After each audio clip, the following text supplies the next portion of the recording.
dear students, how are you? I hope all are you good. Today let we start SST chapter number 10 Grassroots Democracy Part 1 Governance, यानी कि जमीनी स्तर पर जुड़ा हुआ लोकतंत्र और उसका गवर्नमेंट यानी कि सरकार.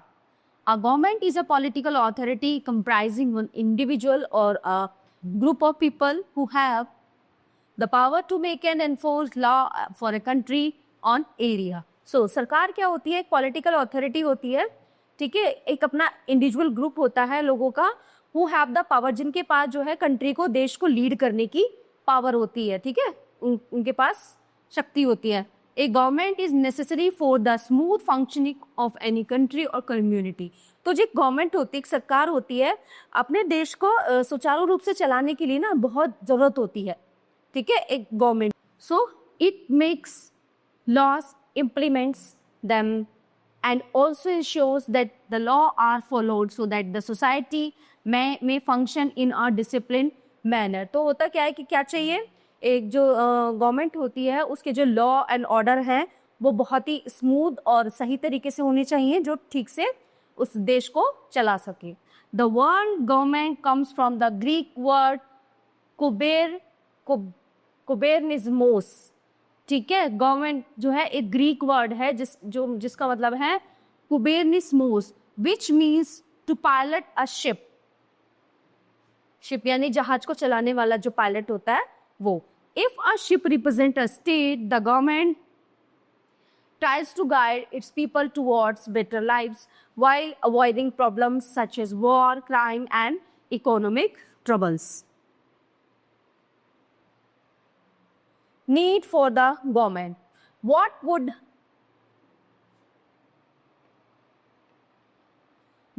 it be like we have to live in a world without rules? Imagine a busy crossing without a traffic policeman. Do you think the traffic would move smoothly? No, it won't. We need someone to be in charge to ensure that people don't descend into chaos. अब होता क्या है, need for the, सरकार की जरूरत हमें क्यों पड़ती है?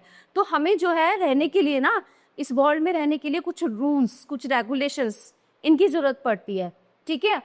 आप इमेजिन कीजिए कि एक busy crossing without a traffic policeman, एक बिजी रोड है ना, मतलब बहुत चलती हुई रोड है, तो आप क्या उसको क्रॉस कर पाएंगे?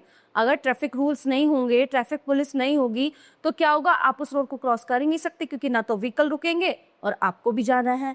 तो ये एक बहुत अच्छा उदाहरण है. तो नहीं, we need someone to be in charge. तो हमें क्या है, कोई इंचार्ज हमें ऐसा चाहिए जो ये चीज़ों को हैंडल कर सके और जो चल रहा है रोड पे ट्रैफिक वगैरह उसको कंट्रोल करके स्मूथली उन चीज़ों को चला सके. Similarly, in a world without government, we would live without the concepts of justice and injustice. अगर हम इमेजिन करते हैं कि हम बिना गवर्नमेंट के सरवाइव कर लें, तो ऐसा नहीं है. न्याय और अन्याय की चीज़ें कुछ रहेंगी नहीं. हम लोगों के जो मन में आएगा वो करेंगे, है ना, जिसकी जैसी इच्छा होगी वो करेगा. तो ये पॉसिबल नहीं है. If a person did something wrong, अगर कोई व्यक्ति कुछ गलत करता है, there would be no one to hold him accountable. In the absence of a government, powerful people would have their way by force, deceptions, etc. The weak would be forced to live in fear. ठीक है ना. तो क्या होता है, फिर अगर government नहीं होगी, कुछ रूल्स नहीं होंगे, कुछ लॉ एंड ऑर्डर नहीं होंगे, तो लोगों का जैसा मन चाहेगा वैसा करेंगे, जिसके जो मन में आएगा, मतलब कोई किसी को कुछ भी करेगा, किसी को परेशान करेगा, है ना. तो वो वाली चीज़ है. तो लॉ का होना और गवर्नमेंट का होना हमारे लिए, मतलब जो हमारा डेली लाइफ है उसके लिए बहुत ज़्यादा ज़रूरी है. In the past most kings believe that they rule because they were given that right by God. With time, people realized that it was the right of the government to choose the people who governed them. Soon the system of monarchy was replaced all over the world by the system of democracy. This gave people the right to choose their government and to remove the government which could not act in the best interest of the people. So, तो क्या बताया गया इसमें कि in the पहले जमाने में क्या होता था कि सब लोग राजा पर विश्वास करते थे, है ना, राजा का शासन होता था किंग का, सब उस पर बिलीव करते थे और उसका जो उसके पास ऐसे राइट्स होते थे जैसे मतलब लोग क्या था उसको भगवान मानते थे राजा को, है ना, उसका आदेश सर्वोपरि होता था जनता के लिए। with the realize that it was the right of the governor to choose the people who governed them। अब धीरे धीरे लोगों को क्या एहसास होने लगा कि राजा जो है, अगर राजा जो बनना है उसको लोगों के द्वारा चुना जाना चाहिए, है ना, जो जनता है उसके अकॉर्डिंग चुना जाना चाहिए, तो क्या होगा फिर कुछ बायस नहीं रहेंगी चीजें। All over the by the system of democracy, फिर क्या आया, लोकतंत्र। लोकतंत्र आया, give people the right to choose their government. अब लोगों को उनका जो है उनके पसंद की सरकार चुनने का लोगों को मौका मिलने लगा। And to remove the government which could not act in the best interest of the people, और उस सरकार को हटाया जाने लगा जो लोगों की मदद करने में, सहायता करने में इंटरेस्ट नहीं दिखाती हैं। Functions of the government, the main function of the government are, अब सरकार के जो मेन कर्तव्य है ना, मुख्य कार्य क्या होते हैं, to make laws and ensure that the people living in a country follow them। to make law and ensure, अब क्या है कि लोगों को ऐसे कानून, मतलब सरकार को ऐसे कानून बनाने चाहिए जो सभी लोगों, मतलब कंट्री में सभी लोग उसको फॉलो करें।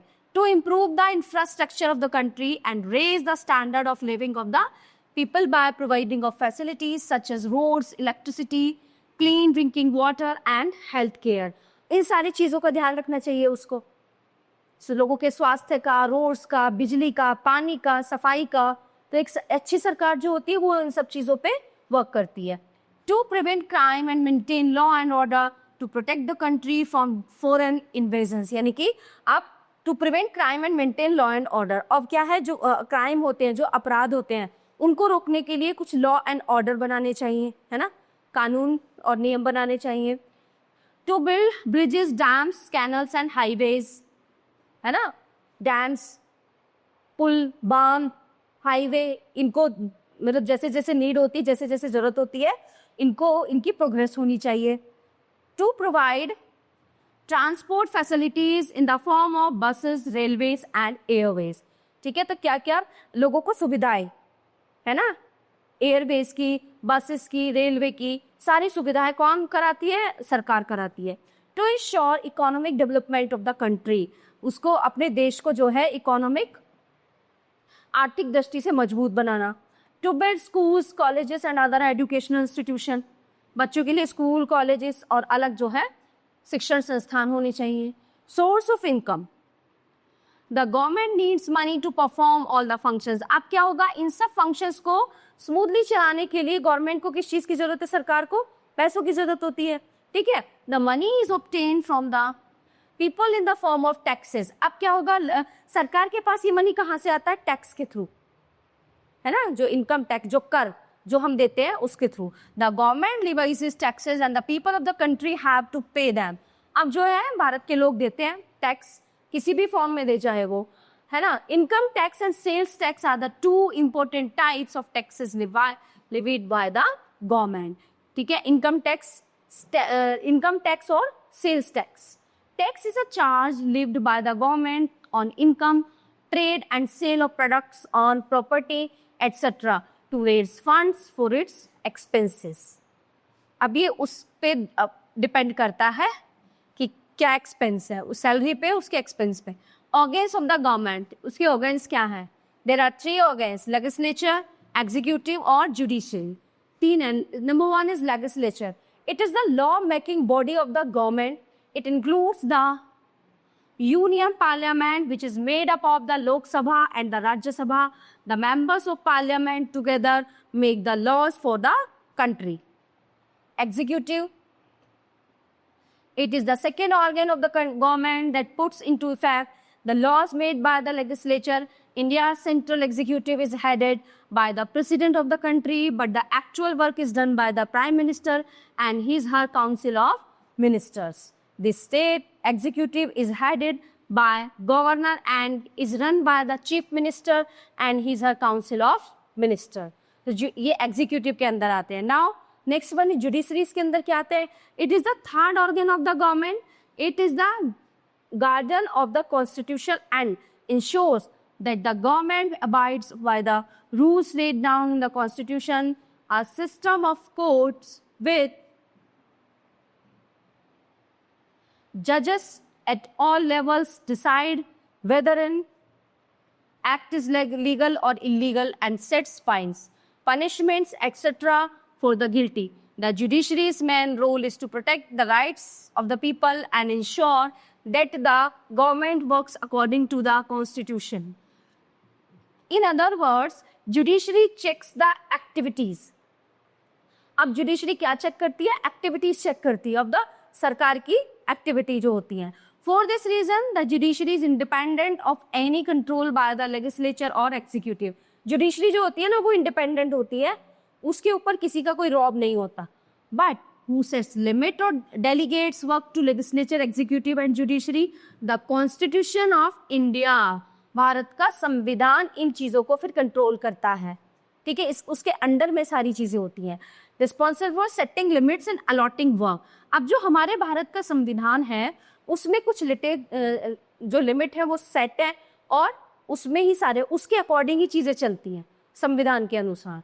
Our Constitution is the most extensive rule book and contains guidelines for all the levels of the government. ठीक है, जो हमारी बुक है कॉन्स्टिट्यूशन की वो बहुत ही इंपॉर्टेंट है और उसमें सारे मतलब एक कंट्री को, एक राज्य को, ठीक है, कैसे चलाना है, कौन सी चीजें लागू करनी है, वो सब उस बुक में है. और उस बुक के अकॉर्डिंग ही, भारत के संविधान के अकॉर्डिंग ही जो हमारी सरकार है वो स्मूथली वर्क करती है. It lays down rules for the legislature, executive and judiciary so that none can become more powerful than the other two organs and the all run in sync with each other. Each state of India is subdivided into districts. Districts are made up of cities, towns and villages. At every level, it is the government which provides all facilities such as hospitals, electricity, drinking water, etc. At the national level, central government manages the affairs of the country. The state government looks after the welfare of a particular state. The third level is the local self-government which look after the villages, towns and cities. The functions of each level of government are well defined to avoid confusion or clashes. Democracy is the most popular form of government and is based on freedom and equality. है ना? Democracy क्या होती है? Equality, सबको आज़ादी से जीने का अधिकार. In democracy, the power lies with the common man who casts his or her vote to elect the representatives. The candidate who gets maximum number of votes becomes the representative of the members of the parliament. अब जनता की जिसको सबसे ज्यादा vote मिलती है, ठीक है, अब क्या बन जाता है? वो पार्लियामेंट का सदस्य. The party which has the maximum number of elected representatives from the government. Our democratic government makes the citizens most powerful because if the representatives don't perform well, the citizen can vote them out in the next elections. अगर वो बंदा, वो इंसान जो है मतलब elect होने के बाद अच्छा काम नहीं करता, परफॉर्म सही से नहीं करता, जनता की समस्याओं को नहीं सुनता, क्या होता है फिर 5 साल बाद जनता जो है उसको फिर से उसके अगेंस्ट वोटिंग करके उसको हटा देती है. Abraham Lincoln defined democracy as a government of the people, by the people, for the people. तो उसने कैसे डिफाइन किया इस चीज को? गवर्नमेंट सरकार के द्वारा, और नहीं, जो गवर्नमेंट है वो लोगों की है, लोगों के द्वारा है. गवर्नमेंट ऑफ द पीपल, लोगों की सरकार है, लोगों के द्वारा है और लोगों के लिए है ना? क्या है? हम अपने लिए सरकार बनाते हैं, हमारे द्वारा बनते हैं और हमारे लिए वो काम करती है. In other words, it is the government formed by our chosen representatives who came to power because we elected them so that they can work for the welfare of the country. India is the best example of this form of government. Types of democracy. Democracy is of two types, direct democracy and representative democracy. In direct democracy, people directly make law and policies by which they are governed. This form of government is suitable for a country with small population. In representative democracy, elected representatives form the government. In this type of government, the leaders chosen by the people become members of a body called the legislature. India follows a representative democracy. Other countries that follow representative democracy are United States, United Kingdom, Russia, Japan, etc. Parliamentary form of government. There are two heads of state in the parliamentary form of government. The first is the prime minister, who is directly elected by the voters and is also the leader of the party in majority. The other is the president, who is indirectly elected. In parliamentary form of government, real power lies with the parliament. The prime minister and his council of ministers are the de facto head of the government. The president is the formal head of the state. The head of the government is the leader of the majority party and controls the executive body. This form of government is followed in India, Australia, Germany, etc. So, all topics are covered here. I hope you all are very well understand this.